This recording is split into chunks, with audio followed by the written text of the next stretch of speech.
Hey, I am Davis Turner of Huckleberry out of Austin, Texas, where we like to focus on Gulf Coast seafood. The recipe we are working on right now is barbecue blue crab. It is by far one of my favorite dishes to eat. We were fortunate enough today to have these beautiful blue crabs that we got just this morning. Once you grab a crab out of the trap, it's gonna be best to go ahead and put it on ice. It's gonna make them a little bit more dormant. So we're gonna start off just steaming a simple crab. You're gonna be looking for a pinkish to vibrant red color. Once you see that, we know that these crabs are ready. All right, our crabs have been in the water for a few minutes. Just let them air cool. They're only gonna take a few minutes and then they're gonna be manageable.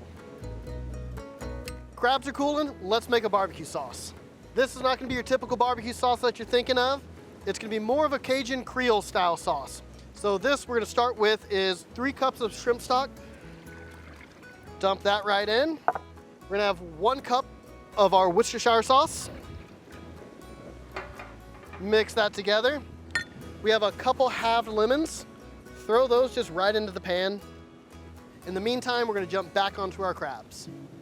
Underneath the backside, you're gonna see a little flap that's laying right here. With this, we're gonna take our knife, peel it right back, snap that off. From here, we're able to go and just peel back the top shell. Next thing, we want to just go ahead, cut off the front gills, and then from here, cut them in half, and we're halfway there. Okay, our sauce has now reduced by half.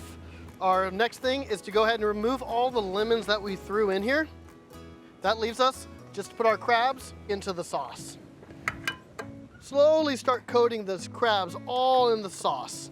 What we're gonna end up finishing this off with now is about 1.5 ounces, 2 ounces of heavy cream. Just let that all mix together.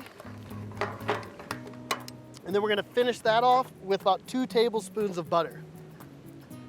The butter's really gonna help thicken everything back together, make it again very creamy, very smooth sauce. Everything's looking nice, neat, thick. Time to start plating. We're just gonna start removing all the crabs out. When you're doing this, you may have lost a few crab claws, maybe a little bit of meat. Just grab the meat, throw it right back in there as well. Once we have everything plated, we're gonna continue just to reduce our sauce just so it's a little bit thicker. And inside of that, you'll see all of the thickness, everything's coming together. Now, it's gonna be kind of like a gravy thickness that you have. Just pour it right over all your crabs. We're gonna top it with a little bit of green onions. And then with that, we have our Gulf Coast barbecue crab.